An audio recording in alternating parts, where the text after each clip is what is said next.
Vous allez écouter dans un instant une rencontre enregistrée à la librairie Ombre Blanche dans le cadre de la 9e édition du festival L'Histoire à venir du 14 au 17 mai 2026 autour de la thématique Feu. La séance s'ouvrait avec une lecture proposée par un ou une libraire d'Ombre Blanche en lien avec la thématique de la table ronde. Bonne écoute.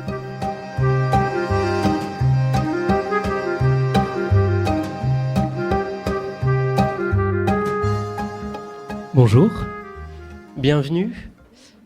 Ce matin, on va commencer avec une lecture proposée par Sylvain, qui est juste là, qui s'occupe du rayon lettres classiques à la librairie. Merci, bonjour. Et je vais vous lire un extrait de la Théogonie d'Hésiode. Mais quand Zeus eut chassé du ciel les titans, Gaïa mit au monde Typhon, le dernier de ses enfants. Aphrodite, la dorée, l'avait fait coucher avec Tartare. Il a des mains pleines de force pour tous les travaux. Il a des pieds qui résistent, le Dieu puissant. De ses épaules viennent 100 têtes de serpents, de dragons effroyables, dardant des langues de ténèbres. Les yeux que portaient ces têtes prodigieuses, sous leurs sourcils, étincelaient de feu. Jaillissait de ces têtes, le feu flambait à chacun de ses regards. Des voix dans toutes ces têtes terrifiantes formaient des sons divers, inimaginables. Parfois, c'étaient des sons que les dieux peuvent comprendre. Parfois, au contraire, c'était le cri d'un taureau meuglant, furieux, superbe.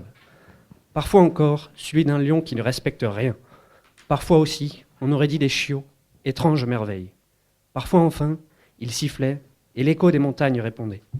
En ce jour-là aurait pu se produire l'irrémédiable, car il serait devenu souverain des mortels et des immortels si le Père des hommes et des dieux n'avait pas eu la vue perçante. Il tonna, fortement, lourdement, et la terre alentour hurla effroyablement. Et le ciel qui est par-dessus, et la mer et les courants de l'océan, et le Tartare. Le grand Olympe vacilla sous les pieds immortels de son seigneur parti en guerre. Gaïa génie. La mer violette prenait feu. Les deux ennemis lançaient l'un l'éclair et le tonnerre, l'autre le feu monstrueux. Et les vents étaient torrides et la foudre incandescente. La terre bouillait tout entière, et le ciel et la mer. Des vagues longues attaquaient de face et de biais les promontoires qu'enfoncèrent les immortels. La secousse n'en finissait pas. Ils en tremblèrent, et Hadès, prince de ceux qui sont morts, et les titans sous le Tartare qui vivent près de Cronos. Car le fracas ne finissait pas, et la bataille était affreuse. Zeus laissa déborder sa fureur, il prit ses armes, le tonnerre et les éclairs, et la foudre qui brûle. Il sauta du haut de l'Olympe, et il frappa, il brûla toutes les têtes formidables du monstre effrayant. À force de le frapper, il lui ôta la force, et l'autre s'abattit, déchiqueté. Gaïa génie. Une flamme sortit du corps de ce seigneur foudroyé, dans les ravins de la montagne aux escarpements noirs, abattus. La terre monstrueuse ne cessait de brûler, crachant d'une fumée formidable, fondant comme fond l'étain quand il est chauffé par l'artisan dans un creuset bien large, ou comme fond malgré tout le fer quand, dans les ravins de la montagne, on le réduit par le feu, quand les mains d'Héphaïstos le font couler sur la terre divine. Ainsi fondait la terre et le feu flambait de plus belle. Merci beaucoup et bon festival à vous.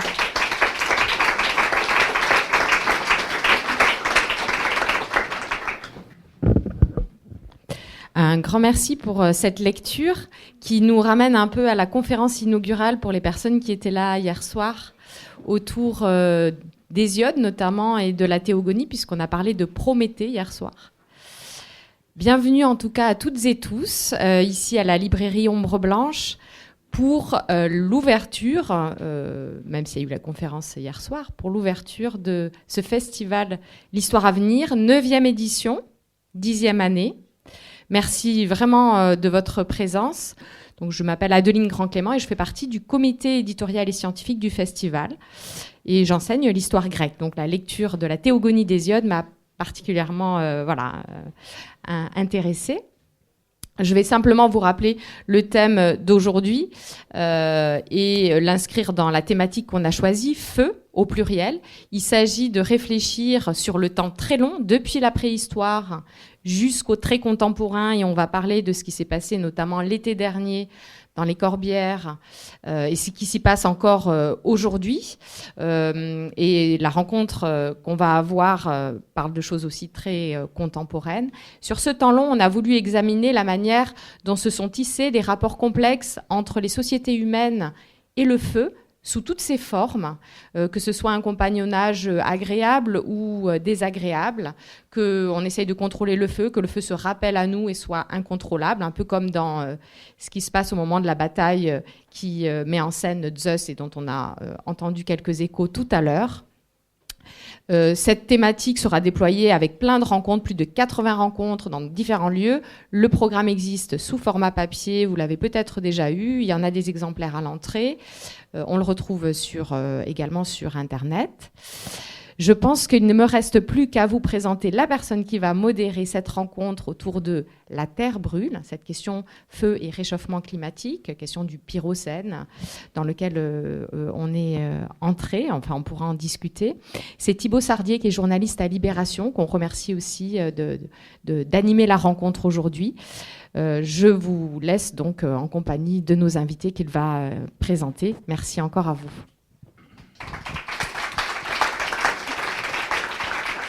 Merci beaucoup Adeline, bonjour à toutes et à tous.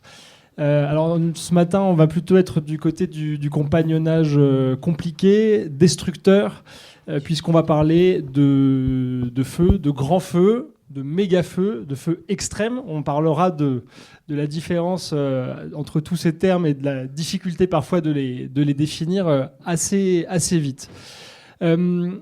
Pour commencer, peut-être vous parler un peu des petits réflexes de journaliste quand on prépare ce genre d'échange. Vous vous préparez à venir à Toulouse, vous vous dites on va parler des feux, du réchauffement climatique, et voilà qu'il pleut. Et vous vous dites, est-ce que les gens vont faire le lien ? Ils ne seront pas dans l'ambiance, et moi-même d'ailleurs. Et en fait, le hasard du calendrier, alors que les feux, on les projette souvent sur juillet, août, hasard, il y a beaucoup cette semaine de choses qui sont sorties autour des incendies. Dans les dépêches AFP de la semaine avec lesquelles on travaille, hier, 13 mai, méga feu de Ribaute. Après la sécurisation, l'ONF veut restaurer la forêt. Ça revient donc sur l'incendie, le grand incendie de l'été dernier dans les Corbières. Plus de 11 000 hectares brûlés, dit le texte d'un journaliste en reportage, et des responsables de l'ONF qui essaient de faire en sorte que dans les forêts gérées par l'ONF, les arbres repoussent. 13 mai également, hier, après les tempêtes d'hiver, les forêts du Portugal encore plus menacées par les incendies. Cette dépêche-là, elle rappelle que l'été dernier, le Portugal a connu son pire bilan de la décennie en termes d'incendie, 270 000 hectares de végétation partis en fumée, et l'inquiétude liée à la tempête de cet hiver qui fait que beaucoup de bois se retrouvent arrachés au sol et pourraient devenir, pendant la saison sèche, du combustible. Et puis mardi, 12 mai, des chercheurs internationaux qui organisent une conférence de presse pour alerter les journalistes et le public sur le risque d'événements extrêmes en 2026 et qui ciblent particulièrement la question des incendies. Un chercheur de l'Imperial College de Londres dit cette année, la saison des incendies dans le monde a commencé très fort, avec 50% de surface brûlée de plus que la moyenne pour cette période de l'année. Le Monde en a tiré un graphique. Vous voyez là, chaque courbe représente une année entre 2012 et aujourd'hui. Et donc la courbe de 2026, a priori, est bien plus élevée que celle des années précédentes à ce stade. Nous, à Libé, on n'a pas fait de courbe, on a quand même fait un article sur le sujet dans lequel ma collègue Julie Rançon-Miquel explique que parmi les zones particulièrement concernées, il y a d'ores et déjà le Sahel. Voilà donc pour planter le décor et dire que finalement, les feux, on y est déjà, peut-être pas en France, mais ailleurs dans le monde. Et nous, ce matin, on va peut-être parler des feux en cours. On va peut-être revenir sur la Californie en 2025, sur l'Australie en 2019-2020, qui ont été des événements, des méga-feux dont la presse a beaucoup parlé. Et puis, plus proche de nous, le Portugal l'été dernier, les Corbières l'été dernier, ou encore un grand feu, vous vous en souvenez peut-être, dans les Landes de Gascogne en 2022.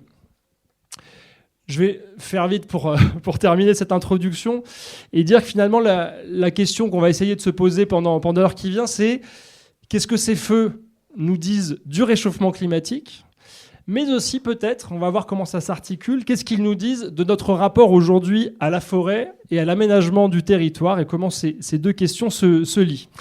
Alors pour en discuter, je vous présente Iris Amata-Dion. Vous êtes climatologue, auteur de BD documentaires, notamment celle-ci, Horizon climatique, rencontre avec 9 scientifiques du GIEC. Alors j'ai mis à côté un petit dessin. Waouh, c'est lourd ce machin. Le machin en question, c'est le dernier rapport du GIEC. Et l'objet de cette bande dessinée, c'est justement de le décortiquer, de le rendre compréhensible grâce à 9 scientifiques, expertes et experts de cette institution internationale. Cyrielle Dejean, vous êtes chercheuse Météo France CNRS, spécialiste des feux de forêt, de la végétation dans le sud de l'Europe, notamment des aérosols qui se dégagent pendant les incendies, que vous avez parfois survolés en avion pour des projets de recherche. On en reparlera tout à l'heure. Et puis Arthur Guérin-Turc, vous êtes géographe à l'Université de Lyon.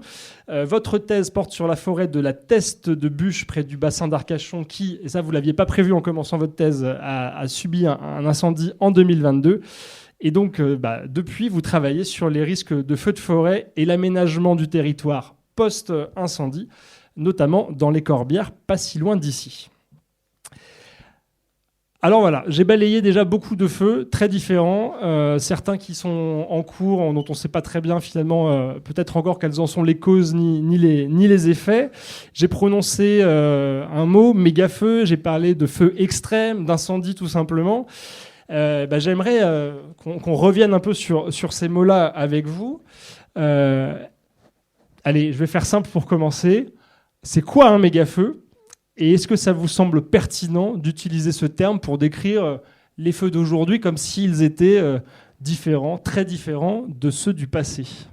Qui veut commencer ?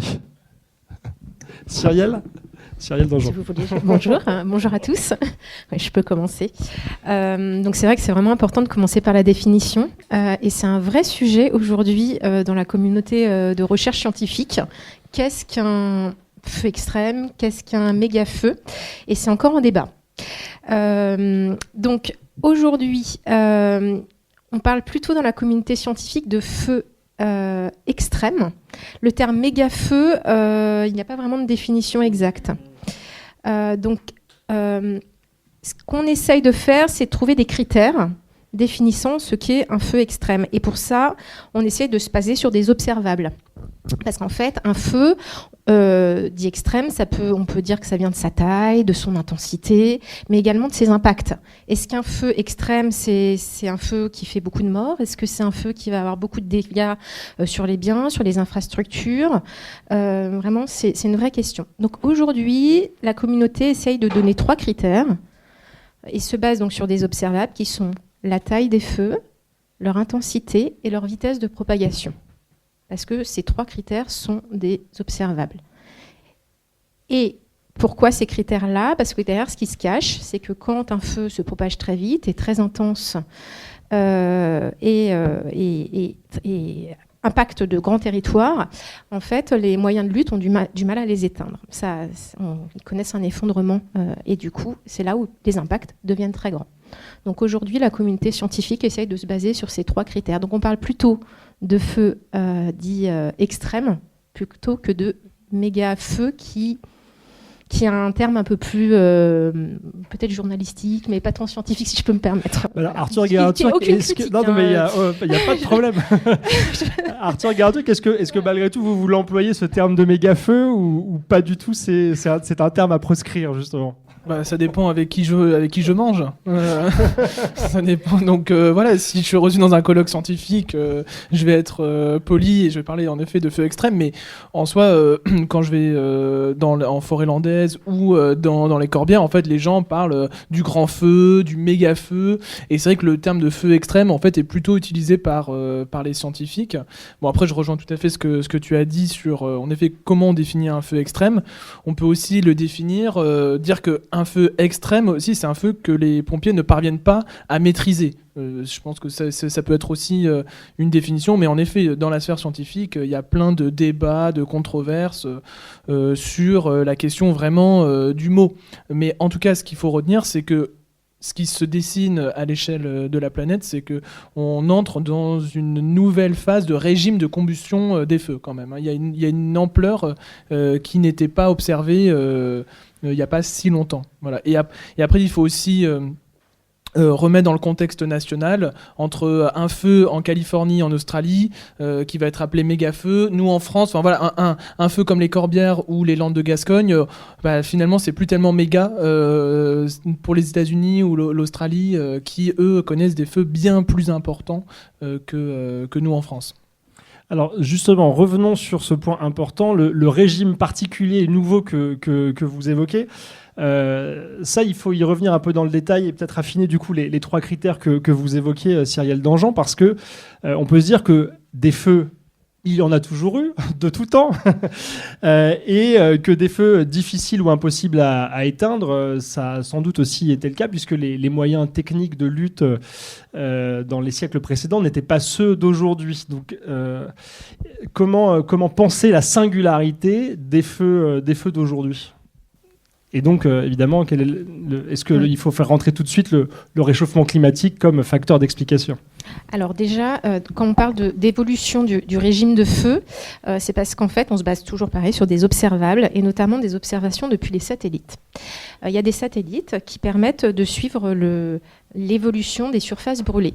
Donc, ils sont vraiment spécialisés là-dedans. Et ce qu'on observe à partir de ces observations long terme, c'est que depuis un peu moins d'une dizaine d'années, on observe des feux plus intenses, donc, c'est-à-dire qui émettent plus d'énergie, qui se propagent plus vite, qui ont du coup plus de conséquences sur les écosystèmes et sur les habitations et les biens, parce qu'en fait en Europe il y a aussi une caractéristique qui est que la végétation est proche des zones urbanisées, et on connaît également une évolution de la saisonnalité. Donc non seulement ils sont plus intenses, mais en plus maintenant les feux n'ont pas lieu que l'été, juillet, août, voire septembre. Maintenant les feux dits extrêmes ont également lieu au printemps et à l'automne. Donc c'est double peine, à la fois des feux plus intenses qui se propagent beaucoup plus vite et en plus qui arrivent donc à des saisons que l'on ne voyait pas avant. Donc sur ce graphique par exemple, vous pouvez voir, donc c'est ce que je parlais, donc c'est des satellites qui permettent d'observer l'évolution des surfaces brûlées. Et ce qui est intéressant de regarder, c'est en bleu, c'est la moyenne au cours des mois de l'année avant 2016. En rouge, c'est les moyennes depuis 2017 à 2025, et en jaune, c'est 2025. Et en fait, on voit vraiment une évolution avec plus de surfaces brûlées depuis 2017. Et on voit que 2025 était... Donc c'est en Europe. C'est vraiment toute l'Europe, c'est pas dans le monde ça. Et en Europe, on voit que 2025 était vraiment une saison dramatique. Alors c'est principalement en Espagne et au Portugal que ça a énormément brûlé, mais également en France, avec notamment dans l'Aude des feux très intenses et qui sont beaucoup propagés. Voilà. Arthur Guérin-Turc, dans vos enquêtes de terrain, est-ce que justement ce côté on n'a jamais vu ça avant, c'est quelque chose que vous entendez beaucoup ? Ah bah oui, bien sûr, évidemment. Autant en 2022 qu'en 2025, personne, ni en forêt landaise, ni dans les Corbières, ne s'attendait à avoir un tel feu. Et surtout, ce qui surprend le plus, autant la population que les pompiers, c'est la vitesse de propagation. C'est-à-dire que le feu de Landiras en 2022 a été le feu le plus rapide de l'histoire des feux en France. Et en 2025, le feu de Ribot, donc le feu des Corbières, a battu le record de la vitesse de propagation du feu. Donc on a des feux de plus en plus rapides. Et en 2025, ça a été très dur pour les pompiers d'arrêter le feu parce que jamais ils n'auraient imaginé que le feu aille si vite.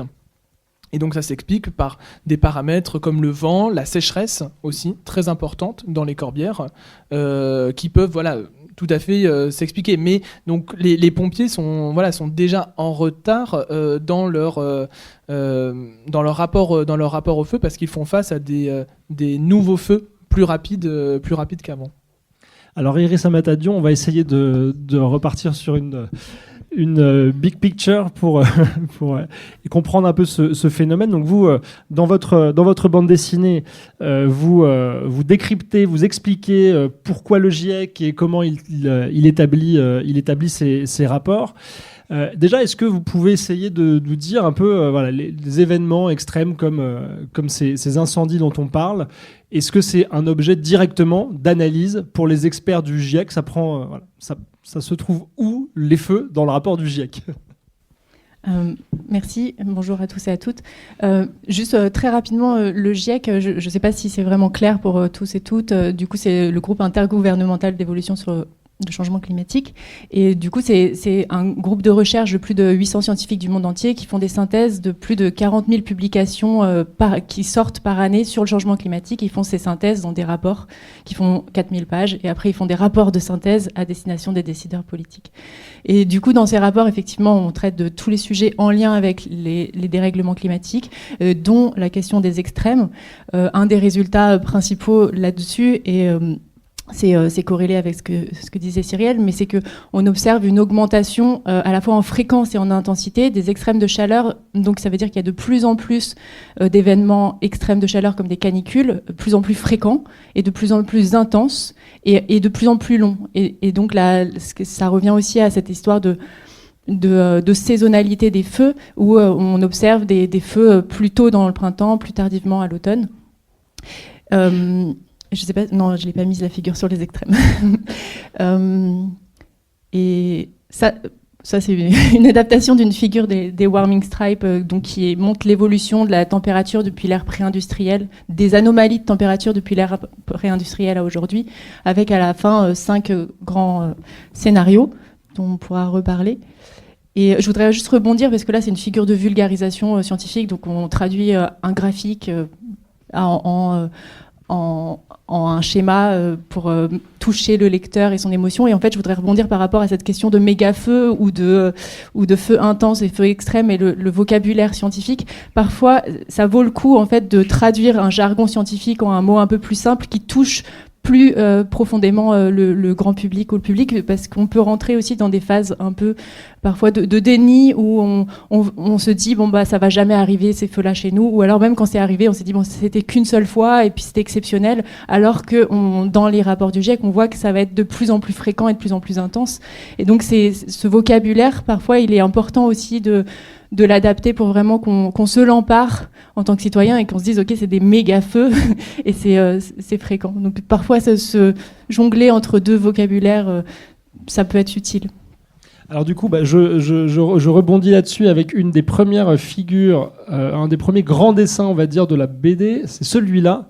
J'aimerais bien que du coup vous nous expliquiez c'est un peu le parcours de la bande dessinée d'une certaine façon, comment vous l'avez imaginé, parce que si moi la façon dont je l'ai lu, c'est que derrière la technique du GIEC, vous croisez ça avec justement des émotions, des ressentis individuels et collectifs qui rendent ces phénomènes sensibles, quoi. Là, on a, pour les personnes qui ne voient peut-être pas très bien, déni, colère, négociation, dépression, acceptation, expérimentation, décision, intégration.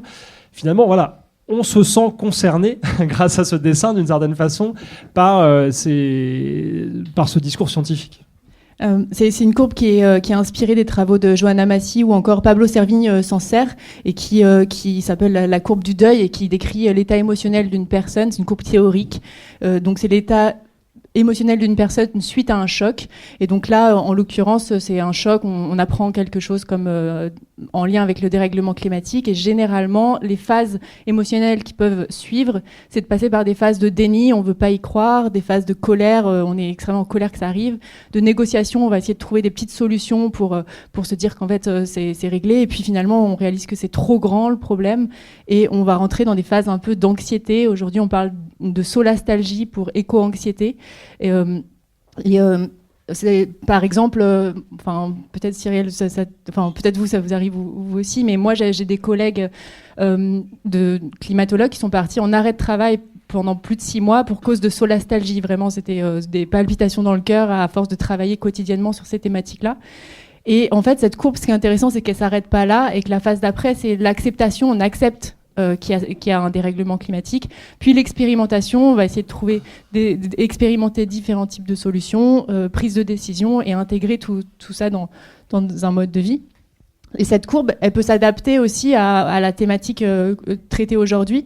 On peut faire l'exercice ensemble, mais comme par exemple la question du déni, où on peut...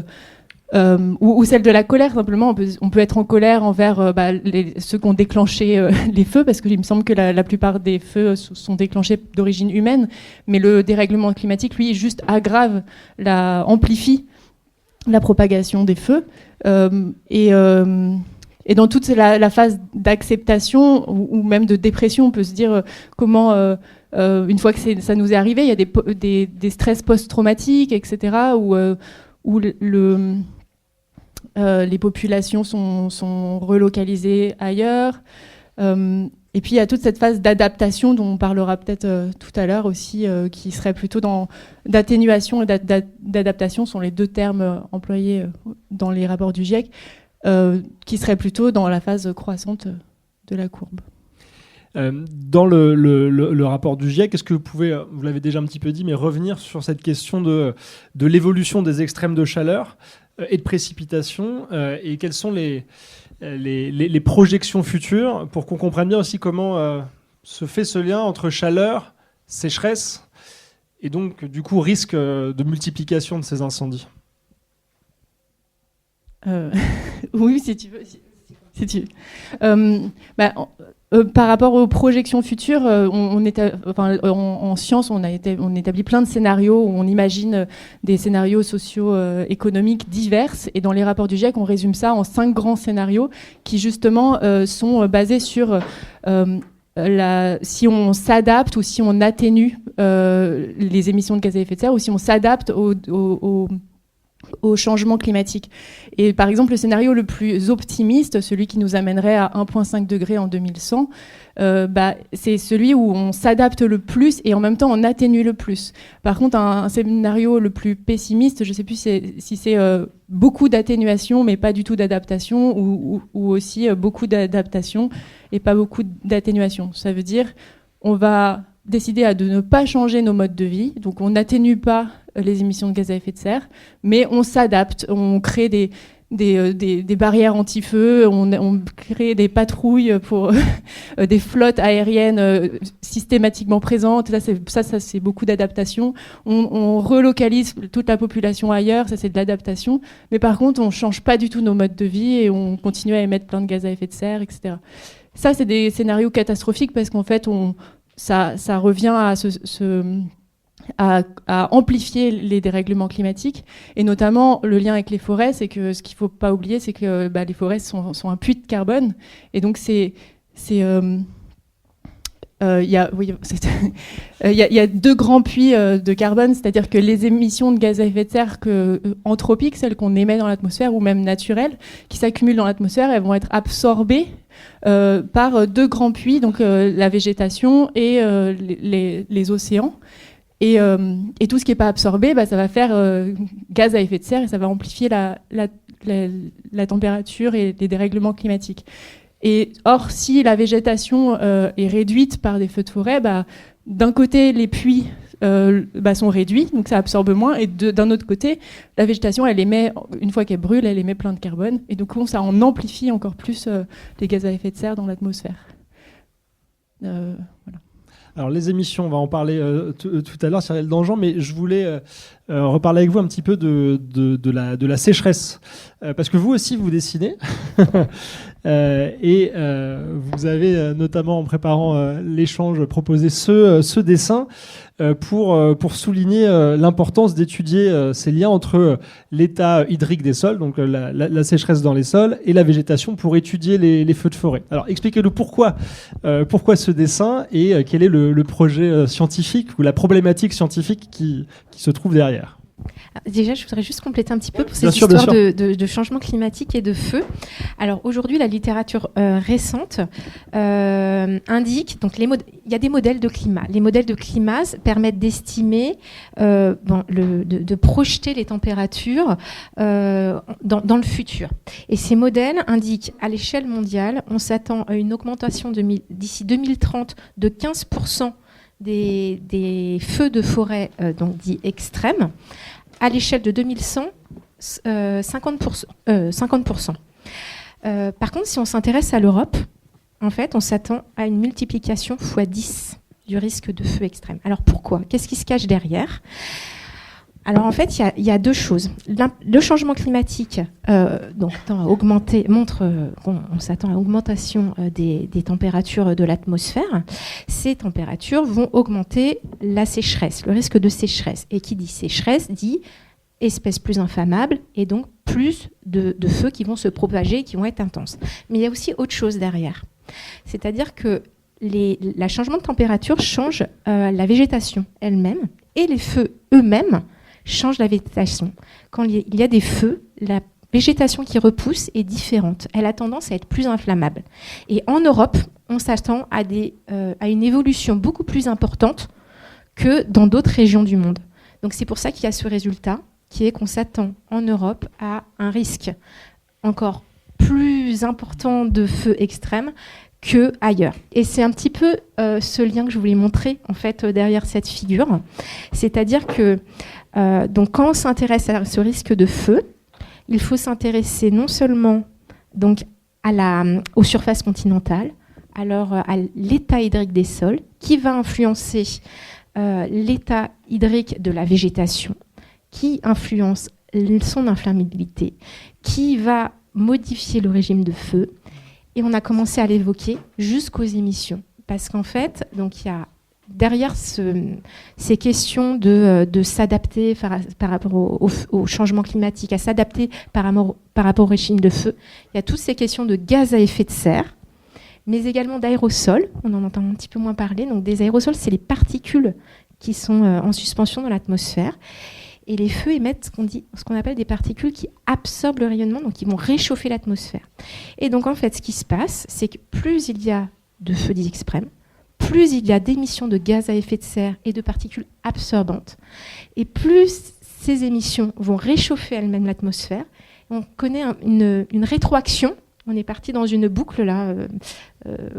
Un cercle vicieux, dirait un journaliste. Exactement, voilà, merci. Qui fait qu'on a encore plus de risques de feux de forêt. Donc voilà, c'était un petit peu ce que je voulais illustrer dans ce dessin. C'est-à-dire qu'en fait, quand on s'intéresse à cette problématique, il faut s'intéresser non seulement... Donc, en fait, il y a la science des feux, il y a la science de l'écologie, tout ce qui est surface continentale, et puis il y a également tout ce qui est science de l'atmosphère, science du climat. Et si on veut vraiment mieux comprendre les choses et du coup aider à mieux anticiper les risques, on a besoin de prendre en compte toutes ces problématiques. Est-ce que c'est un discours un peu catastrophiste que vous nous livrez là ? Multiplication des feux, il va y en avoir de plus en plus graves, ils vont s'auto-alimenter, etc. Alors le but, c'est pas de faire peur. En tout cas, c'est quelque chose qu'on voit déjà. On le voit. Donc, quand on regardait la figure tout à l'heure, on voit depuis quelques années une augmentation des feux dits extrêmes, une augmentation des surfaces brûlées. Et en tout cas, les modèles de climat tendent à donner les mêmes résultats. En fait, on s'attend à une augmentation de la température de la planète. En Europe, c'est pire parce qu'on s'attend à une évolution de l'inflammabilité de la végétation. et donc il y a un risque plus intense. Le but, c'est pas de suralarmer, c'est en tout cas, moi je donne des résultats scientifiques et c'est ce qu'indique malheureusement la littérature. Alors, D'où l'importance de se préparer. Voilà, ça m'amène à vous soumettre un autre mot, donc j'ai bien compris les réserves sur Mégafeu. Il y en a un autre qu'on croise souvent, c'est celui de Pyrocène. Je crois qu'on le croise d'ailleurs sous votre plume, Arthur. Donc, qu'il faut relier. Je vais essayer. Alors, pour signer, je vais essayer de pas aller trop vite. Ça découle du terme d'anthropocène, qui est apparu au tournant du XXIe siècle et qui sert à pointer la responsabilité humaine dans les grands cycles biologiques, chimiques, physiques du globe. Autrement dit, l'humanité est responsable de la crise climatique. Et donc, le mot de Pyrocène qui en est une déclinaison. Donc, Arthur, est-ce que vous pouvez nous expliquer en quoi consiste cette déclinaison et si elle vous semble scientifiquement utile, celle-ci ? Alors, en effet, ça part du concept d'anthropocène et il y a plusieurs déclinaisons. Là encore, c'est des controverses scientifiques. Ce concept d'anthropocène a été posé dans les années 2000 et depuis, il y a une multiplication de propositions pour préciser justement l'anthropocène. Et une de ces propositions vient d'un historien américain, Stephen Payne, qui a inventé ce concept de pyrocène, donc qui désigne une ère géologique nouvelle qui serait basée sur le rapport que nous avons au feu. Et un rapport qu'il décrit, donc sur une histoire très très longue où il parle de différents types de feux, en disant que le premier feu c'est un feu naturel issu de la foudre.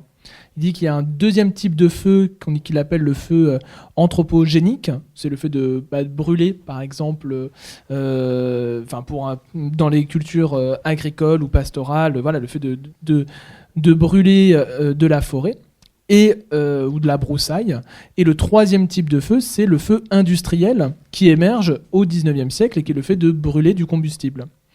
Et selon lui, le fait qu'on ait aujourd'hui ce cumul du feu anthropogénique et du feu industriel à un niveau très très important, donc ça a été décrit justement à l'instant par Iris et Cyrielle, conduit selon lui à postuler la thèse que le feu est un moteur, est une force géologique justement qui explique l'entrée dans cette nouvelle époque. Bon, c'est une thèse qui peut être discutée, mais qui a le mérite justement de mettre la focale sur notre rapport au feu, c'est-à-dire pas seulement le feu du feu de forêt, mais aussi le feu des combustions en fait, et le feu que l'on brûle, tous les hydrocarbures que l'on va brûler. Voilà, donc en fait, c'est une compréhension large de la combustion et pas seulement juste de la fumée de la forêt, du feu de forêt. Donc oui, c'est une thèse intéressante et justement là, moi j'ai un peu creusé cette hypothèse pour voir justement comment on pouvait l'appliquer à des terrains comme la forêt landaise qui justement confrontés à ce pyrocène, puisque c'est une forêt qui brûle énormément et qui s'est basée justement sur l'éteinte du feu, c'est-à-dire sur une politique de zéro feu depuis toujours, c'est-à-dire depuis sa création à la fin du XIXe siècle. Et cette politique d'extinction du feu, c'est-à-dire dès qu'il y a un feu qui se déclare en forêt landaise, eh bien on intervient, les pompiers interviennent le plus rapidement possible pour éteindre tout départ de feu. Eh bien, ce que nous montre Stephen Payne, c'est que cette doctrine-là, en fait, elle n'est pas spécifique à la forêt landaise, elle existe partout dans le monde, et notamment en Amérique du Nord, et que le fait de vouloir éteindre tout départ de feu, eh bien, ça rend à la longue, sur un temps un peu plus long, eh bien, la forêt vulnérable. Parce qu'en fait, la forêt a besoin du feu pour se régénérer. Et justement, elle a besoin de petits feux pour se régénérer régulièrement et être moins vulnérable face aux grands incendies. Et sauf que depuis les années 1950, en forêt landaise, justement, on éteint tout feu qui démarre. C'est normal parce que c'est une forêt de production, une forêt rentable, et donc il y a aussi des intérêts économiques importants dans cette forêt. Ce qui explique cette stratégie qui a été adoptée. Sauf que, en 2022, ce très grand incendie inédit, il est pas, on pouvait l'anticiper et on pouvait aussi le prévoir au regard de toute la politique de gestion des feux qui a été menée depuis les années 50. Et justement, l'intérêt de Stephen Pine, au-delà de son concept de pyrocène, c'est que c'est un historien qui relie les disciplines et relie les temporalités et les espaces. C'est-à-dire qu'il fait des comparaisons entre les différents rapports au feu dans le monde entier et à différentes époques. Et ça, c'est le grand mérite de son travail, qui est assez colossal, qui commence dans les années 70 et qui va jusqu'aujourd'hui. Donc c'est devenu une référence dans l'histoire des feux de forêt, mais je pense que c'est un nom à mon avis, qui va être abordé, je pense, pendant ce festival.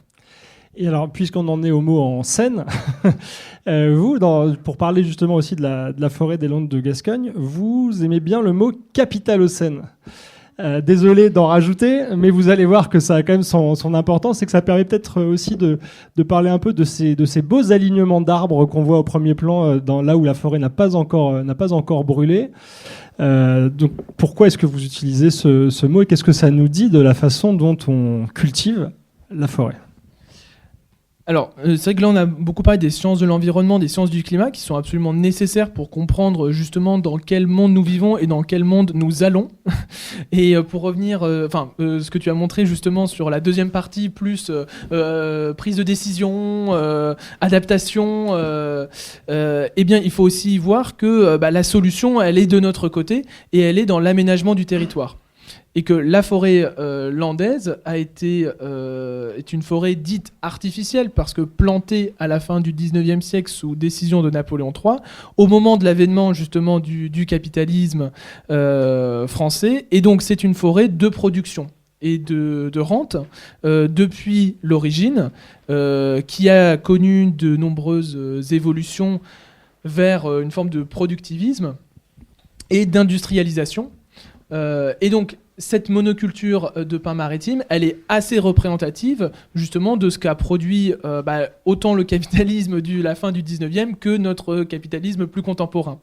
Et donc, c'est pour ça que j'utilise ce concept-là qui, pour la forêt landaise, est assez opératoire ou assez parlant, justement pour montrer comment certains aménagements sont pris au regard de la rentabilité économique, mais ne le sont pas au regard, bien justement, de la prévention incendie ou en tout cas d'une prévention incendie qui est comprise uniquement du point de vue de la protection de la forêt. Ce qui fait qu'aujourd'hui en forêt landaise, il y a de grandes discussions sur la protection des petites villes du Sud-Gironde, sur comment on aménage des espaces de lisière, des espaces, des zones tampons, des interfaces qu'on appelle l'interface habitat-forêt en aménagement du territoire. Cette interface, c'est-à-dire cet espace entre la forêt et l'habitat, aujourd'hui est au centre de nombreux débats politiques parce qu'on a besoin justement de libérer cet espace-là autour des villages pour protéger le bâti. Sauf que le problème, c'est que libérer de l'espace autour des villages, ça suppose couper de la forêt.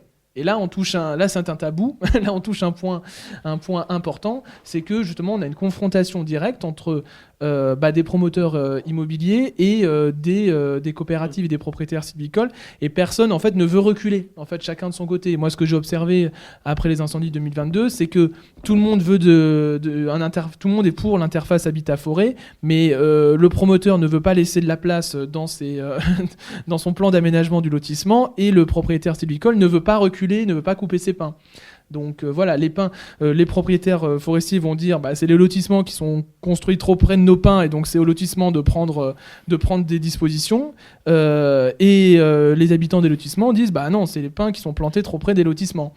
Et donc voilà, donc chacun se regarde de son côté, et en attendant, on est un peu là, je sais pas où on en est dans la série, si on n'est pas entre le déni et la négociation, mais je pense qu'on en est un peu entre les deux là en forêt landaise. Mais du coup, quand un incendie comme ça se déclenche, après tout ce que vous nous avez dit en expliquant que les petits feux normalement aident à éviter les grands feux, donc si on fait pas de petits feux, on sait que ça risque de brûler fort. qu'on sait que la forêt est trop proche des habitations, que tout le monde a l'air d'être bien conscient de la situation. Quand ça arrive, ça, pour qui est-ce que c'est vraiment une surprise ? En fait, il faut voir aussi que la forêt landaise, elle s'est construite sur une croyance en la technique très forte et sur le fait que justement c'est la forêt la mieux gérée d'Europe. Enfin, vraiment, il y a toute une idéologie forestière basée sur la technique et sur la croyance de l'arrêt total du feu naissant et sur le fait aussi que cette politique a fonctionné. Elle a fonctionné pendant 70 ans, c'est-à-dire que des années 50 jusqu'à 2022, il y a eu assez peu de surfaces brûlées en forêt landaise. Il y en a eu un peu, mais finalement, ça a été très efficace. Donc cette croyance aussi en la technique, dans les aménagements réalisés, elle se fondait aussi sur des résultats. Sauf qu'aujourd'hui, on vit l'accélération du changement climatique et tous les pare-feux que vous voyez en fait permettent certes d'accéder rapidement à l'incendie, mais aujourd'hui, moi je travaille pas mal justement avec des ingénieurs aussi forestiers qui font des modèles pour voir justement la vitesse de propagation de l'incendie.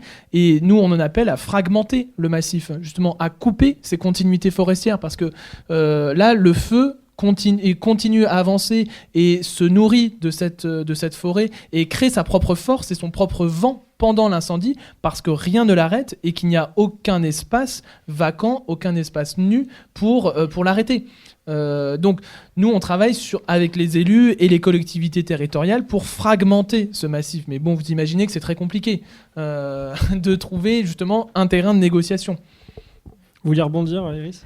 Oui, je voulais juste rebondir par rapport à cette histoire de monoculture et par rapport à l'adaptation, voire la maladaptation. Parfois, justement, je vous disais tout à l'heure, les forêts sont un puits de carbone et quand elles brûlent, ça émet des émissions de gaz à effet de serre.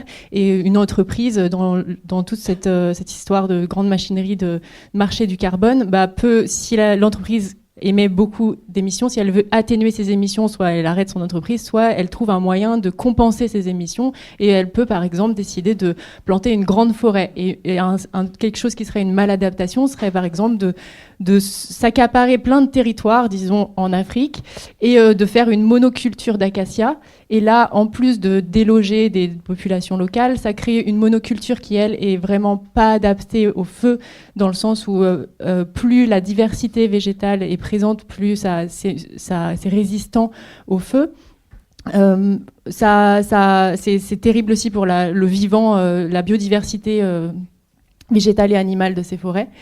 Et donc ça, c'est un exemple de maladaptation où on essaye de compenser des émissions de gaz à effet de serre, mais en fait, on détruit la biodiversité et ça, au moindre feu, ça amplifie le problème. Alors, Cyrielle Danjean, je le disais en introduction, quand certains de ces feux extrêmes se déclenchent, vous les survolez en avion pour les étudier. Alors moi, j'aimerais qu'on vienne un peu sur les enjeux scientifiques et puis, pour le coup, une approche peut-être un peu concrète. Comment est-ce que on étudie un feu qui se déclenche, qu'est-ce qu'on a besoin de savoir et comment est-ce qu'on se prépare à réagir, parce qu'on ne sait pas par définition où le feu va naître. Comment est-ce qu'on se prépare à aller étudier comme ça les panaches de fumée, les émissions d'aérosols sans savoir par avance où ils vont se situer? Alors, donc moi, je suis intimement convaincue qu'il faut essayer de prendre la problématique la plus globalement possible. Donc, et en fait, la problématique en fait, finalement, la grande question, c'est comment améliorer la gestion des feux de forêt dans le monde et notamment en Europe. Et pour ça, en fait, ce qui est compliqué, c'est qu'il y a différentes échelles dans la problématique. En fait, depuis tout à l'heure, on parle un peu de deux grands aspects. Il y a tout ce qui est propagation des feux au sol. Donc là, c'est le risque direct de feux de forêt, donc l'impact sur les écosystèmes, sur les biens, sur les infrastructures, mais également les décès qui peuvent subvenir. Et il y a tout ce qui est impact indirect. Donc l'impact indirect est lié aux émissions de gaz à effet de serre et d'aérosols qui, eux, vont modifier les températures de l'atmosphère, également la formation des nuages, on connaît un peu moins, jusqu'aux orages, et qui, même les orages, peuvent redéclencher des feux de forêt. Donc en fait, si on s'intéresse vraiment à la problématique globale, il faut à la fois s'intéresser à l'échelle locale du feu et son environnement proche pour comprendre la propagation des feux au sol, mais également à l'échelle beaucoup plus régionale, territoriale, pour comprendre l'impact des feux de forêt sur l'atmosphère, sur les émissions de gaz et d'aérosols, jusqu'au changement climatique. Et pour ça, on a besoin de mettre en œuvre différents moyens de mesure. Alors, il y a les avions, effectivement. Alors, on a de la chance, en France, on est l'un des rares pays en Europe à avoir des avions de recherche, qui sont pilotés par une infrastructure qui s'appelle Saphir, qui est financée par Météo France, le CNES et le CNRS, et qui nous permettent de survoler des espaces aériens et d'avoir cette échelle régionale. Donc typiquement, l'année dernière, on a été... donc en fait, il y a un grand programme de recherche aujourd'hui qui s'appelle U-Burn, que je coordonne, qui implique une 60aine de partenaires aujourd'hui en Europe, de différentes sciences de l'atmosphère, des feux, de l'écologie, il y a même les sciences sociales et politiques et économiques. Et du coup, on a fait, vous voyez sur la figure au milieu, des survols dans le sud de la France. Et l'objectif était d'aller mesurer les feux au sol, leur propagation, mais l'avion va assez vite. Donc on était également plutôt dans caractériser les panaches, les gaz, les aérosols, et mieux comprendre leur rôle dans le changement climatique. Ça, c'était l'année dernière. Et puis cette année, en fait, je reviens tout juste d'une campagne en Andalousie, on s'appelait Flamex, la première c'était Silex, où on a été mesurer alors là, on a travaillé dans un premier temps sur des feux provoqués. C'était une préparation de ce qu'on va faire cet été. Et là, on a déployé des drones, des plateformes mobiles au sol. Il y avait également des instruments qui étaient mis autour des feux pour aller vraiment, pour le coup, à l'échelle locale. Donc, aller mesurer des paramètres d'intérêt quand on s'intéresse à la propagation des feux, mais également des émissions de gaz et d'aérosols, pour comprendre ces processus. Et en fait, l'intérêt de ces campagnes, c'est de mieux comprendre. Donc c'est le but de la recherche, mieux comprendre les processus qui rentrent en jeu dans la propagation des feux au sol, dans les émissions, jusqu'à leur rôle dans le changement climatique, pour comprendre toutes ces rétroactions. Mais en fait, notre but, c'est d'aller plus loin. En fait, on aimerait... c'est le but de ce programme, d'essayer de couvrir les différentes problématiques dans la gestion des feux de forêt. Il y a des problématiques liées à la prévention. On a commencé à en parler. La prévention, quel est le rôle de l'hétérogénéité de la végétation, éviter les monocultures pour éviter la propagation. Il y a également toutes les problématiques de surveillance. Mieux surveiller les feux de forêt et de végétation et leurs émissions.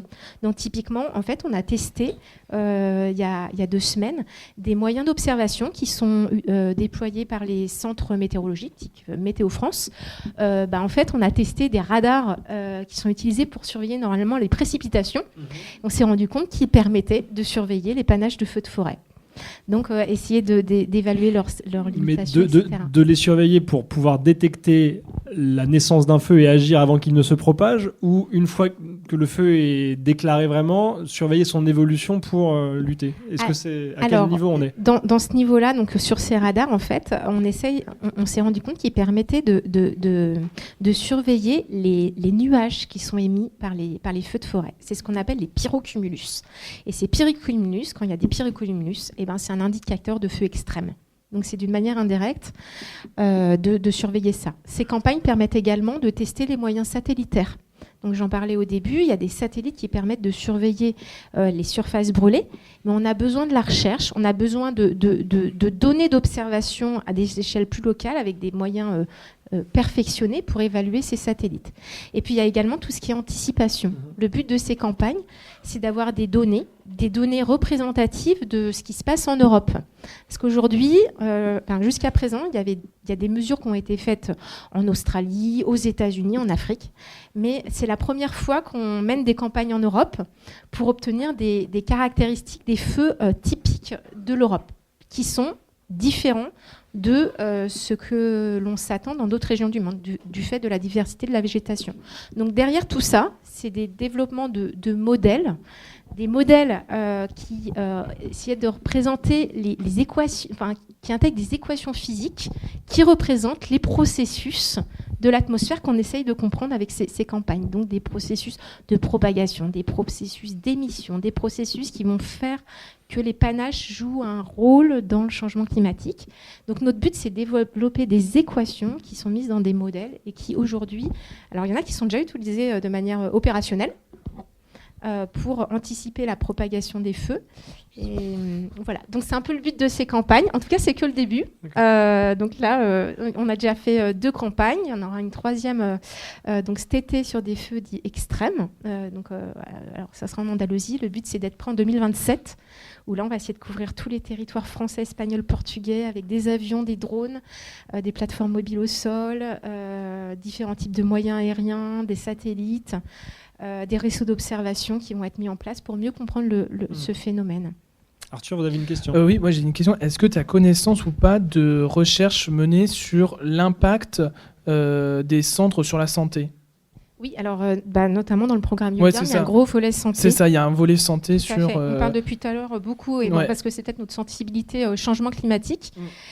Mais en fait, ces émissions, en fait, les gaz, mais également les aérosols, donc je dis que c'est des particules, vous avez dû entendre parler des particules fines, les fameuses PM2,5, les PM10. En fait, les feux émettent des particules fines, très, très, très petites, et qui sont dangereuses pour la santé parce qu'elles peuvent pénétrer dans les voies respiratoires profondes et être toxiques. Et du coup, oui, il y a un gros volet santé.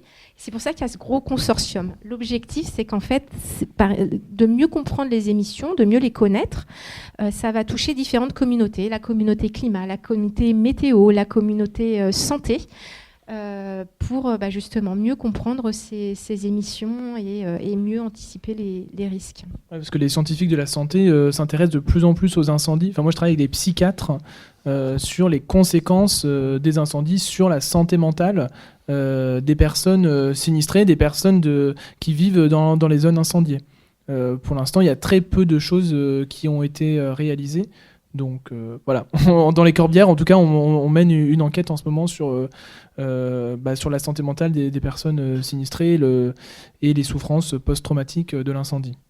Et on l'a effleuré un peu tout à l'heure, il y a aussi les conséquences sur la biodiversité, le fait que les humains sont impactés, mais la faune et la flore le sont également beaucoup, et que c'est un gros enjeu aussi. Oui, du coup, c'est un grand enjeu. Je pense aussi aux forêts, parce que là, on parle beaucoup de l'Europe, mais je pense aux forêts d'Amazonie. Et à la fois sur la biodiversité, et j'en ai parlé tout à l'heure aussi sur les peuples autochtones et les populations locales, où ces populations doivent partir, habiter avec d'autres populations, et finalement, c'est toutes des connaissances locales et autochtones aussi qui disparaissent, des langues qui disparaissent. Bon, là, je suis partie de la biodiversité, mais évidemment que la diversité du vivant décroît. Il y a l'équivalent du GIEC pour la biodiversité. Je ne sais pas si vous connaissez l'IPBES qui existe, donc des rapports qui font la synthèse de toutes les connaissances scientifiques en lien avec l'effondrement de la biodiversité, dont des rapports de l'IPBES, et donc qui parlent aussi de tout ça, quoi. Et qui donne aussi lieu à des COP biodiversité dont on parle moins que les COP climat. Alors sur les solutions, les façons de s'adapter, ces catastrophes nous apprennent beaucoup de choses, et en tout cas font émerger sur le terrain des initiatives.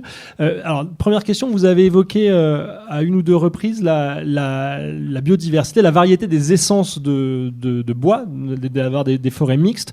Est-ce qu'on peut dire sans trop se tromper que ça c'est une solution valable pour tous les milieux? Recréer de la diversité forestière, c'est une piste à privilégier. Après, il y a sans doute des nuances à apporter selon les terrains, mais c'est une voie dans laquelle il faut a priori s'engager. Je peux commencer. Alors, j'ai envie de dire oui. Bien sûr que oui. Ça, effectivement, au niveau de moi, c'est ce que j'appelle la prévention. En termes de prévention, essayer de reconstruire des forêts hétérogènes en termes d'espèces. Ça m'apparaît être la clé, parce que c'est vrai qu'on parlait beaucoup de la forêt des Landes tout à l'heure, mais en fait, l'année dernière, en 2025, c'est au Portugal, au nord du Portugal, que c'est énormément brûlé. Et pourquoi ? Parce qu'en fait, c'est des forêts d'eucalyptus. qu'ils ont planté, homogène. Et du coup, ça a été un désastre parce que il a suffi d'une petite étincelle et du coup, les feux se sont propagés extrêmement rapidement. Donc effectivement, il y a l'hétérogénéité, mais il y a également d'autres moyens en termes de prévention. Il y a également, en fait, il y a la prévision qui est également très importante. Alors, ça, c'est un petit peu moins, mais en tout cas, il y a les centres météorologiques. En Europe, on a une stratégie de produire des cartes de dangers météorologiques de feux de forêt. Alors, derrière tout ça, il y a plein d'équations qui sont mises derrière ces prévisions. On prend en compte le vent, la température, l'humidité des sols, etc. Et derrière, en fait, sont produites pour les agences de lutte contre les feux de forêt, pour la population, des cartes de danger météorologiques. Et ça, c'est vraiment très important parce que ça permet non seulement de mettre en place ces politiques de prévention, d'adaptation, donc typiquement combien de moyens de lutte et quels moyens de lutte mettre en place sur les différentes zones à risque. On en parlait tout à l'heure des avions qui volent en surveillance, c'est ce qu'on appelle le guet aérien. Donc aujourd'hui, alors en France, c'est Météo France, mais il y a également AEMET ou ECMWF, donc en Angleterre, qui produisent ces cartes de prévision. Et du coup, à 5 jours à l'avance, alors c'est affiné au fil à mesure des jours, sont produits par ces centres météorologiques des cartes de risque qui permettent d'adapter. Donc ça, c'est un autre moyen d'adaptation. Et d'où la place de la recherche, parce qu'aujourd'hui, il y a des cartes qui sont produites, mais notre but, c'est de mieux comprendre pour améliorer ces cartes au fur et à mesure des connaissances. Et donc pour ça, on a besoin de faire des nouvelles mesures, on a besoin d'observer les phénomènes pour améliorer ces cartes. Donc voilà, pour moi, il y a à la fois améliorer, il y en a peut-être d'autres, améliorer la prévision du risque, mais également tout ce qui est améliorer l'état des surfaces et notamment là où on peut travailler sur l'hétérogénéité de la végétation. Yes. C'était juste pour rebondir par rapport aux moyens d'adaptation. Dans les rapports du GIEC, là dans la BD, on parle d'un exemple qui est plus en lien avec les régions côtières, mais globalement cet exemple peut s'adapter pour les villes, pour les forêts. Et ce qui est l'autrice Virginie Duvat qui présente ça dans l'ouvrage, explique qu'il y a plusieurs phases d'adaptation possibles et qu'il va falloir planifier ces différentes phases les unes après les autres. Et elle parle de 4 grandes phases. La première, c'est l'adaptation fondée sur les écosystèmes, donc c'est-à-dire que imiter ou protéger les écosystèmes déjà présents. Donc c'est ce qu'on disait, la diversité végétale, mettre des essences qui vont pas brûler, qui sont moins inflammables, etc. Donc protéger copier ou protéger ce que l'écosystème présent fait déjà.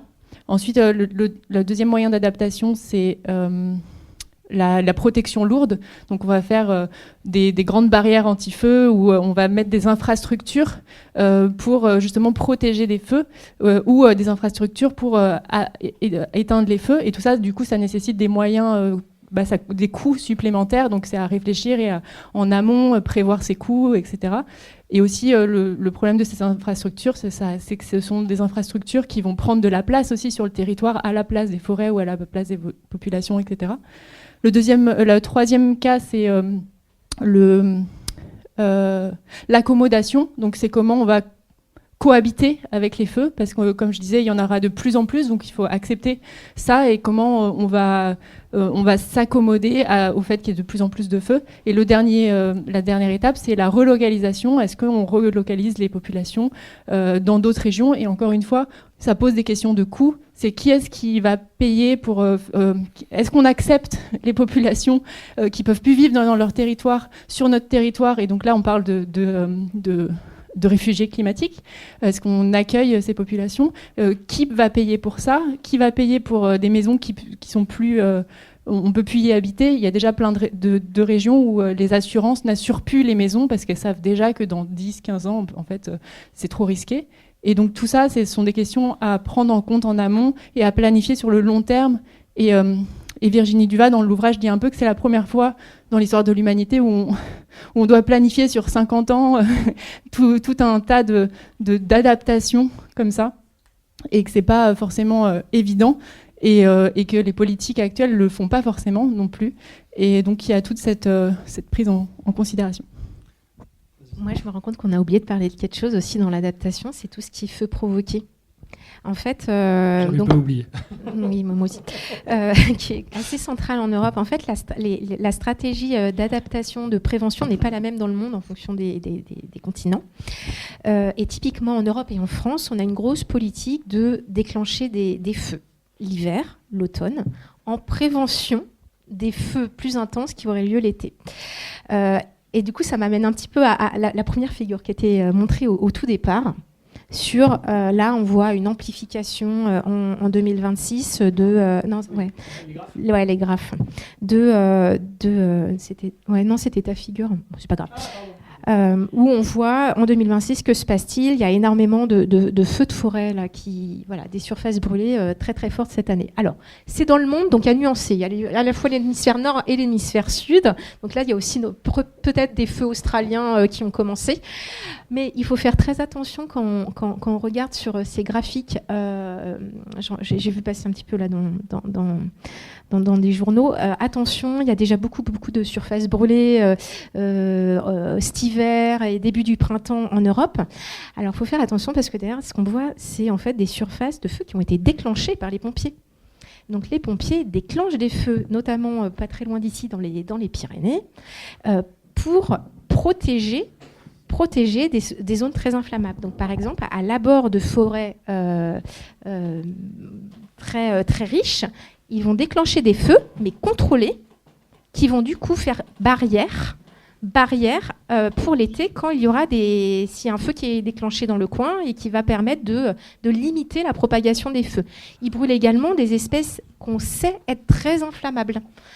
Pour justement que si l'été il y a quelqu'un qui lâche une cigarette ou fait un barbecue dans le coin, et en fait que ça évite que ces espèces très inflammables prennent feu. Donc il faut faire attention parce que du coup le feu en Andalousie de la semaine dernière, c'était un feu dirigé comme celui-là ? Exactement, c'est ça. Donc là, alors c'est une grosse collaboration avec alors en fait pour réussir à faire ces mesures, c'est très compliqué. Il faut des autorisations spéciales, il faut des collaborations, il faut que la recherche travaille avec les autorités publiques, avec les moyens de lutte contre les incendies. Et effectivement, là, on a pu mettre en place des observations assez exceptionnelles, je pense, grâce à cette collaboration sur des feux provoqués qui nous ont permis de faire des mesures.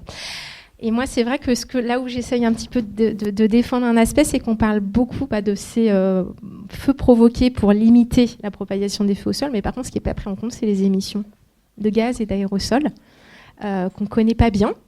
Donc ce qui n'est pas pris aujourd'hui en compte dans les politiques publiques d'adaptation, c'est finalement, on brûle pour limiter la propagation, mais en fait, ces feux eux-mêmes, on le voit sur certains graphiques, en fait, émettent des gaz et des aérosols qui eux-mêmes émettent ce qu'on appelle de la suie ou des gaz à effet de serre qui réchauffent l'atmosphère et qui peuvent eux-mêmes finalement à long terme, à moyen terme, amplifier le changement climatique. Donc voilà, on fait ce qu'on peut aujourd'hui avec l'état des connaissances, mais je pense qu'on a encore besoin de peut-être de prendre en compte le phénomène global pour mieux anticiper et prévoir le risque. Le pyrocène est une ère complexe. Alors j'ai laissé filer le temps, bien qu'ayant gardé l'œil sur la montre tout au long de notre échange. Donc il est grand temps de vous donner la parole si vous avez des questions. Je vois une première... Oui, je disais, j'ai une question à vous poser, enfin deux. Je ne suis pas compétent en la matière, mais j'ai entendu dire qu'il était possible de changer le climat et qu'il était possible aussi de faire pleuvoir. C'est-à-dire qu'il y a des zones, j'ai vu des reportages il y a très longtemps, il y a des zones en Afrique où ils font décoller des avions et qui permettent de générer la pluie. L'ensemencement des Exactement. Des donc c'est les deux choses. Et la troisième chose, c'est on n'a pas parlé de l'aspect étatique, c'est-à-dire que j'imagine que ce qui est important, c'est peut-être que les États diminuent leur consommation et tout ce qui est effet de serre, etc. Et j'ai pas l'impression qu'il y a une volonté étatique des grands pays de ce monde de vouloir baisser les effets de serre. Et Donc c'est ces 3 points-là. Premièrement, peut-on changer le climat, puisque vous êtes des spécialistes. Deuxièmement, est-il possible de faire pleuvoir sur des zones qui sont très sèches et où il y a des possibilités d'avoir des feux de forêt? Et troisièmement, les États, qu'est-ce que font nos États? Et est-ce qu'il y a vraiment une sensibilisation? Parce que nous, en termes d'individus, on nous demande de moins consommer, etc. Mais est-ce qu'il y a une volonté étatique de faire baisser tout ça? Réel. Voilà. Iris Amatadion sur les résultats de la dernière COP. Je vais déjà répondre à la première question qui met en lumière un peu une confusion qui arrive souvent. C'est un peu la différence entre météo et climat, où le climat, c'est une moyenne sur en général 30 ans, voire plus, et on regarde comment ça évolue. Et là, on parle d'un dérèglement climatique global depuis l'ère pré-industrielle, et même le climat a toujours évolué en faisant des cycles glaciaires, interglaciaires, etc., sur des millions d'années. Et alors que la météo, c'est vraiment sur l'échelle de quelques jours. Et effectivement, quand il y a des particules, notamment dans l'atmosphère, ça peut créer les aérosols, ça peut créer des noyaux de condensation qui peuvent créer des précipitations, des gros nuages et des précipitations localement. Et effectivement, la météo peut être, on peut créer on appelle des microclimats, mais on peut créer des pluies en injectant des aérosols dans l'atmosphère.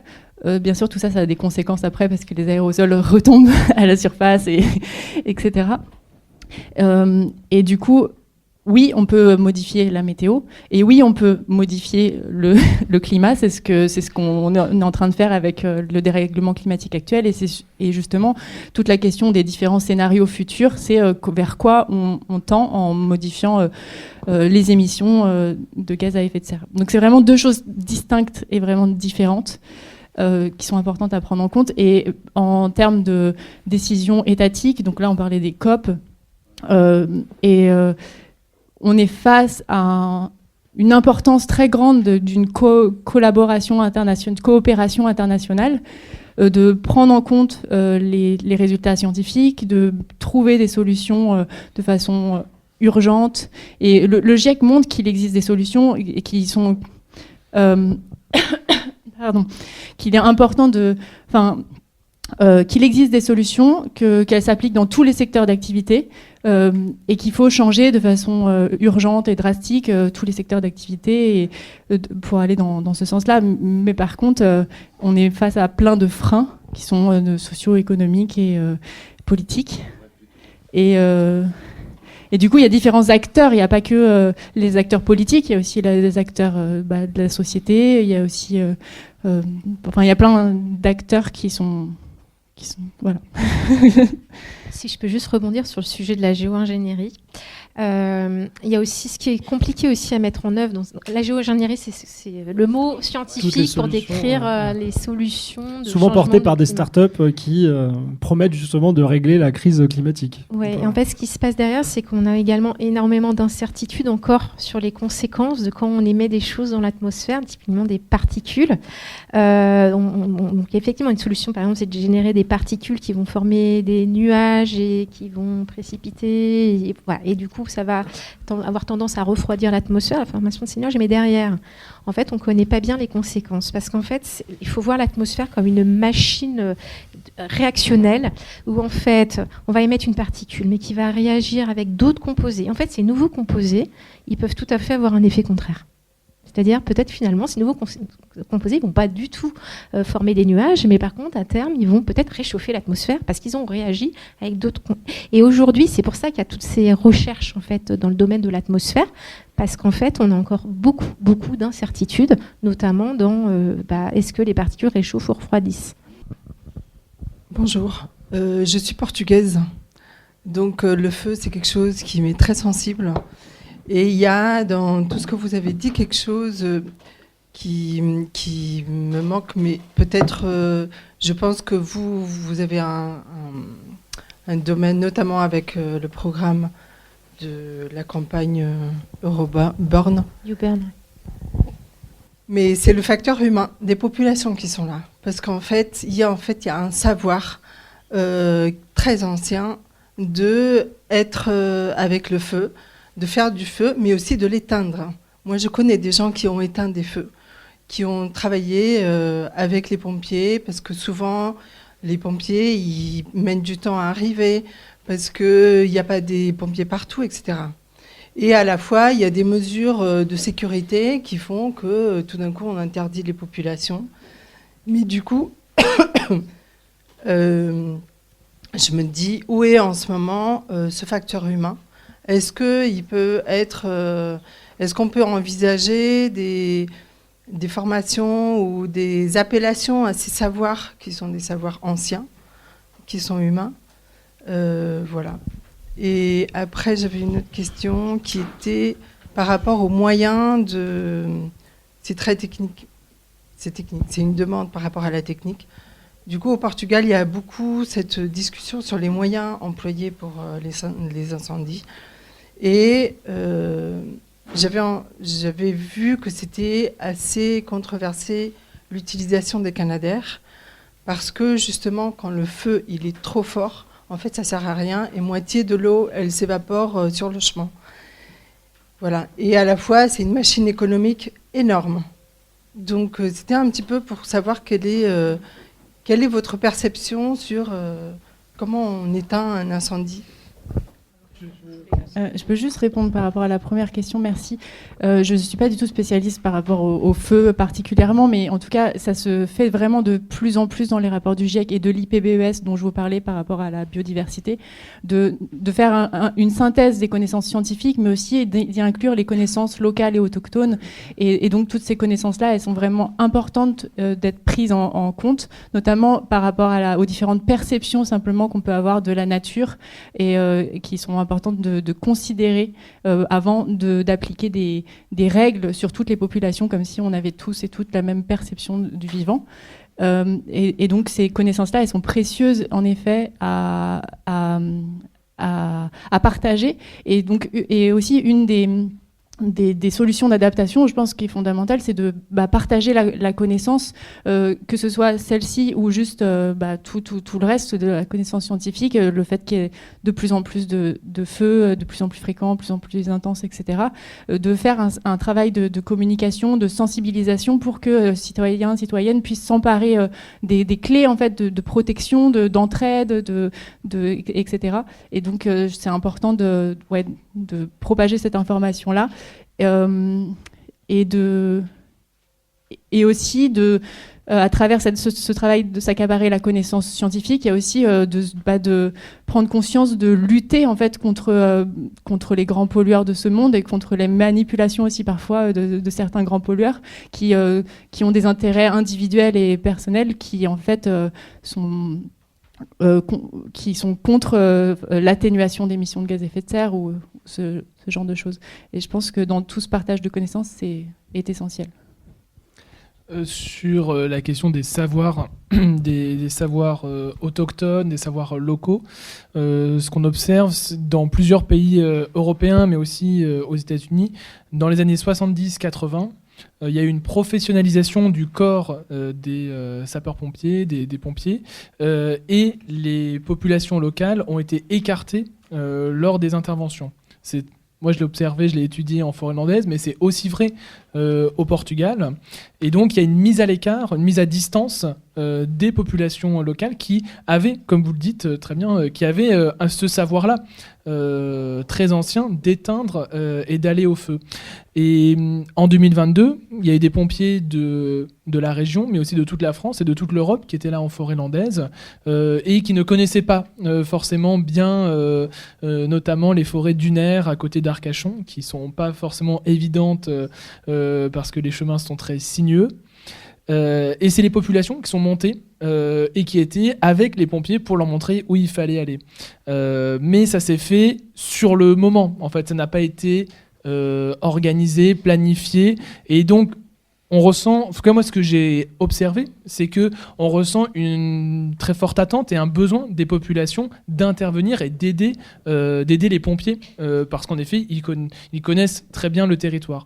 Et donc là, en effet, il y aurait à revoir cette articulation et ce rapport entre les pompiers et les populations locales.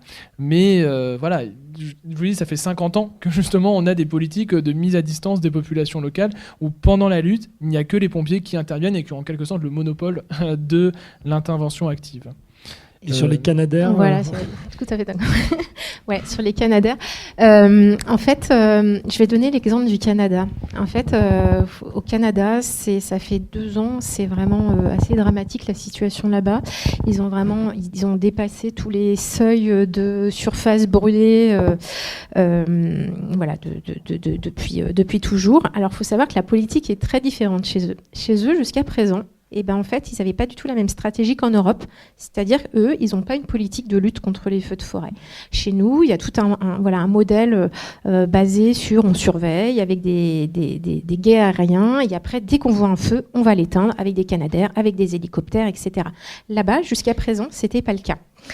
Et je vais parler un petit peu de la campagne que l'année dernière, Silex, où donc on était dans le sud de la France.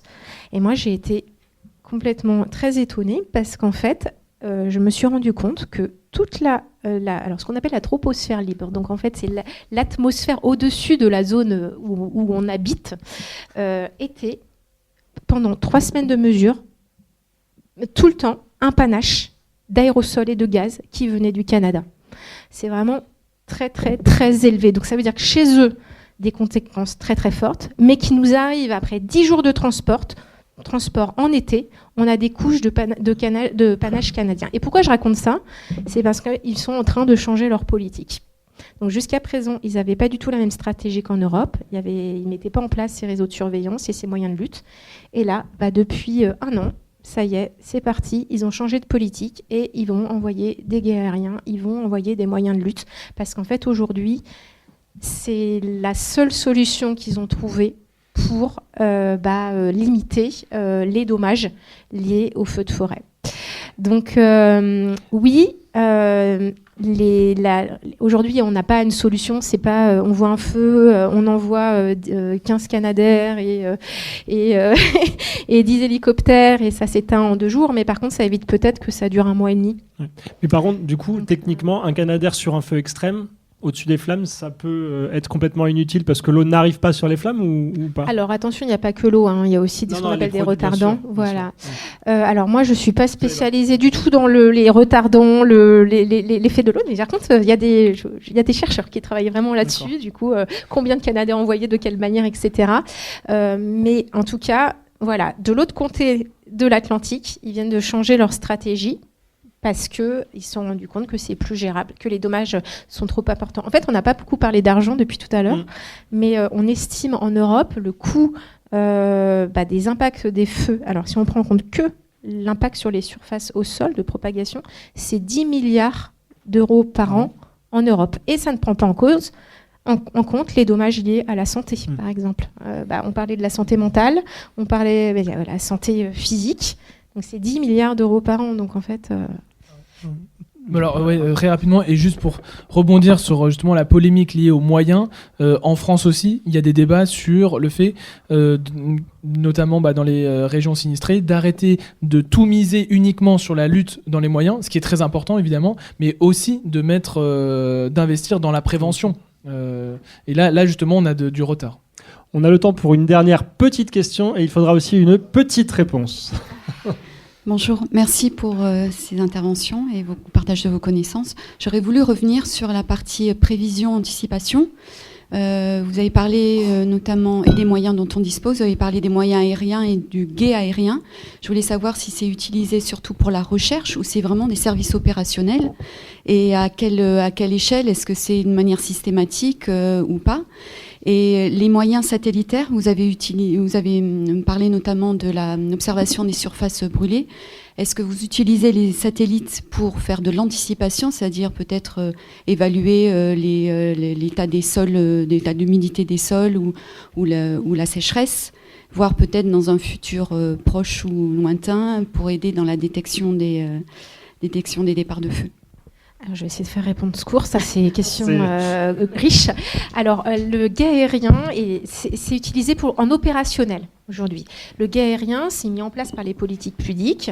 Donc c'est la DGCGC, c'est des lettres compliquées pour dire Sécurité civile nationale, qui envoie des moyens de surveillance sur les zones à risque. Et les zones à risque sont établies à partir de prévisionnistes météo, donc de Météo France, qui vont dire là, attention, zone violette, zone rouge, vous devriez mettre un certain nombre de moyens de surveillance. Donc ça, c'est pour l'opérationnel. Pour la deuxième question, merci beaucoup de l'avoir posée parce que c'est l'un des volets sur lesquels on travaille beaucoup avec différents laboratoires de recherche. En fait, aujourd'hui, on a des nouveaux satellites qui ont été envoyés dans l'espace et qui permettent d'obtenir des données d'observation des zones, des surfaces continentales toutes les 10 minutes et bientôt, ça va être toutes les 2 minutes. Et alors, attention, il ne faut pas qu'il y ait trop de nuages sur la zone, sinon on ne voit rien. Mais en dehors de ces périodes compliquées où il y a des nuages, en fait, il y a des laboratoires qui travaillent à produire des taux de propagation de feu au sol. Donc ça, typiquement, moi, j'ai beaucoup d'espoir dedans, qui est que la recherche permette de produire de nouvelles innovations qui, je l'espère, un jour servira peut-être en opérationnel pour justement mieux anticiper ces risques de feux de forêt via les moyens satellitaires. Mais c'est la même question pour les moyens de surveillance au sol. Il y a des équipes de recherche qui travaillent là-dessus pour fournir des nouveaux indicateurs, des nouvelles informations à partir de ces moyens opérationnels, soit au sol, soit satellitaires, pour mieux anticiper les risques de feux de forêt. C'était parfait. Merci beaucoup à tous les trois. On peut vous applaudir et vous remercier.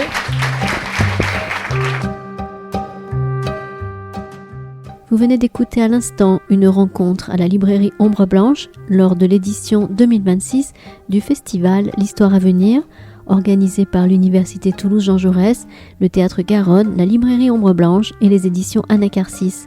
Vous pouvez retrouver cet enregistrement sur le site de l'Histoire à venir et sur notre plateforme Mixcloud Radio Toulouse.